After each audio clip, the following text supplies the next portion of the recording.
Halo? Oh, dekat luar ni, dengan pokok. Abang jawab pakai jam ni.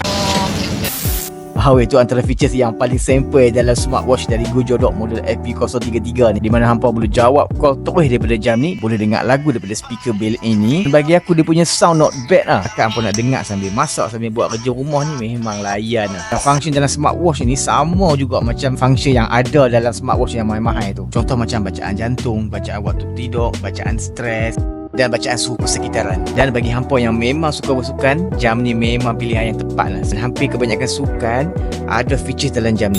Ni yang paling best. Ketahanan bateri dia boleh pergi sampai 5 ke 7 hari tau, bergantung kepada penggunaan kita. Okey, nak connect dengan phone, hampa scan je barcode ni, install apps ni, pilih device dan connect. Hampa tahu jam ni aku bagi hadiah kat bini aku, tapi sampai sekarang dia tak percaya lagi yang jam ni harga dia bawah 60. Sebab dia kata dia punya function serupa ada dekat jam hak mahal-mahal tu. Okey, link untuk belian aku dah sediakan dekat bawah. Hampa boleh cek dalam tu, ada banyak lagi warna. Beli cepat sementara harga tengah duk murah ni.